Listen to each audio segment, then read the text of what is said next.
finally जों airport मोनफैबाय दा नै बिथांमोनखौ गेटआव सोनो नाजागासिनो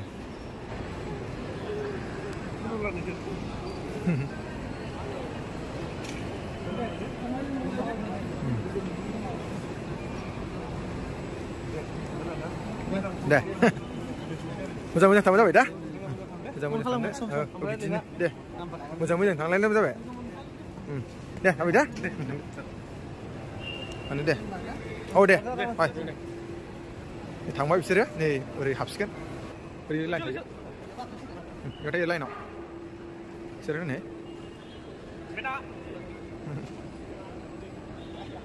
बाय बाय होन दे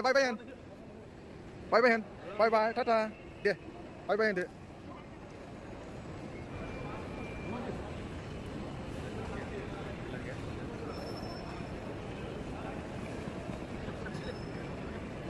हाबजोब्बाय दे नोंसोर जोंहा बावनो गिबियावनो बेंगलर बड' वेलफेयार एस'सिएशन आफादनिफ्राय गासै बर' रायजो राजा नोंथांमोननिसिम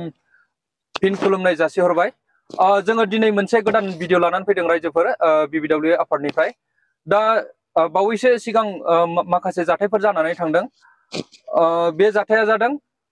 बाक्सा डिस्ट्रिक्टनि नोंथांमोन सानै हाबा जाखानाय जुलि जाखानाय सानैहाबो गथ' गथाय गोनांखा बिथांमोनहा मोजां मोनलायलायनानै दिनै बेंगलर कर्नाटकायाव थाखुमा फैदोंमोन दा बे जाथायखौ न'खरनिफ्राय जोंनि BBWA आफादसिम लाइजामनि गेजेरै हांख्रायहरनायाव एबा मदद बिहरनायाव जों दिनै BBWA आफादा पुलिस ट्रेकिंनि हेफाजाब लानानै बिथांमोनखौ जोङो मैयानि दिनावहाय 26 नभेम्बर जोङो बेवहाय बिथांमोनखौ मोनसे जायगानिफ्राय हमनानै लाबोदों जायगाया जाहैबाय बानसांख्रि नियार बास स्टेन्डनिफ्राय जों बिनिफ्राय बिसोरखौ लाबोदों दा दिनै जोङो न'खरनि फ्राय हिनजावनि असे फिसाय लोगोसे न'खरनिफ्राय बै फंबायमोनहा फैदों नैबे हौवानि न'खरनिफ्राय दा बिथांमोनखौ लानानै जोङो गुवारै सावरायनानै माखासे लाइजामफोर लिरनाय जादों बेनिफ्राय दिनै बिथांमोननि आखायाव जों गथायना होबाय दा बिथांमोननि आखायाव न'खरनि आखायाव गथायखांनायनि उनावहाय जुदि बिथांमोनहा माबा मोनसे जायोब्ला दिनै BBW आफादा बेवहाय जेबो रिस्क थानाय नङा आरो लोगोसे BBWA आफादा बिथांमोनखौ दिनै एयारपर्टसिम दोनलांगोन बेनिफ्राय बिथांमोनहा गावसोर एयारपर्टआव हाबखांनायनि उनावहाय बेवहाय माने BBW आफादा जेबो दायथ' थानाय नंला बेनिफ्राय बिथांमोनहा न'सिम लानानै थांगोन गावसोर मा सावरायहैयो माने गामियाव गुवारै सावरायहैसिगोन जोङो लाइजामनि थ्रुयैबो लिरखाबाय माने गामियावहाय बिथांमोननि जाथायखौ गुवारै माने सावरायनानै होनो थाखाय दा दिनै बेफोरबायदि जाथाया गोबां जाफ्लेबाय थायो नोंथांमोनहा मिथिखासिगौ दा आङो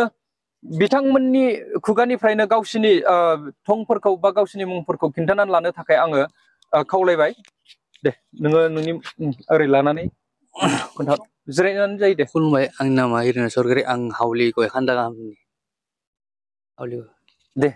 होननानै ला नों बहाय फैयामोन नोंनि खामानि मावनाया मामोन दा आं बेयाव बेंगलराव फैदोंमोन फिसाजो लानानै आं 5 स्टार केयार हटेलाव मावोमोन आरो आवगायनो मावना थांखादोंमोन बेयाव आरो आंनि 7 बोसोर जाफैबाय फैनाया ओमफ्राय दा नों फंबाय दिनै बेथ' हाबा जाखानाय बेहा गथ'बो दङ गुबुननि हिनजाव नों माबोरै लाबोखो जेनेबा बेखौ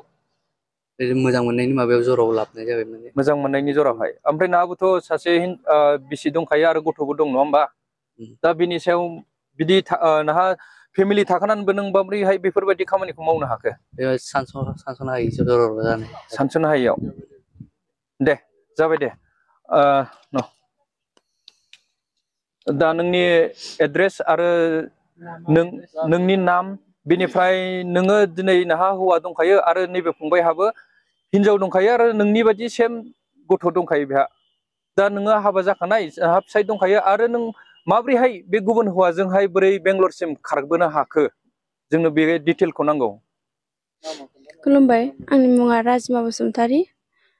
आं बिदिनो सानस'नो हायियाव बोरैबा मोजां मोनफ्लांनानै गाब्र'लांबाय गोरोन्थि जाबाय आंखौ निमाहा होदो रायजोफोरा फिसायजों थांसै फिसायजों थांगोन ओमफ्राय गामिया मामोन गामिया खुसाथारि ओमफ्राय बाक्सानि ना बाक्सा अके दे बै फंबायनो हर सोमदोन फंबाया बे हिनजावनि फिसाय दा फंबाया गावनि हिनजावखौ लांनो होननानै बेंगलरसिम फैदों दा जोङो जेरै गाव लुबैनाय बेफोरबायदिनो बिथांनि आखायावनो गथायना होबाय दा फंबाया माबाफोर बुंनांगौ दं नामा रायजोनि गेजेरावहाय जेबो बुंनांगौ गैया दे मानो खारनांगौ दे नोंनि एड्रेसफोरखौ खोन्थाना लाहर नोंनि नामखौ नों लागोन ना लाया बेखौ खुलुमबाय आंनि मुङा मुस्रि सोमदोन बसुमतारी आं सालबारि एरियानि खुसादारि गामिनि बाक्सा डिस्ट्रिक्टनि आंनि हिनजावा गुबुनजों मोजां मोनलायना खारबोदोंमोन दा बेंगलर वेलफेयार एस'सियेसननि मददजों हमनो हाबाय बेनि थाखाय रोजा रोजा साबायखर थाबाय दा आङो गाबोन लांनानै रायजोफोरनि गेजेराव सावरायलायनानै निमाहा बिलाइनायनि गेजेरजों रायलायनायनि गेजेरजों आंनि हिनजावखौ रायलायनायनि गेजेरजों समादान खालामनांसिगोन रायजोफोरनि गेजेराव बेखिनिखौनो बुंनानै आं आंनि बिबुंथि नोंनि गोसोआ मा सानदों लागोन सानदों ना मा सानदों दे जाबाय दे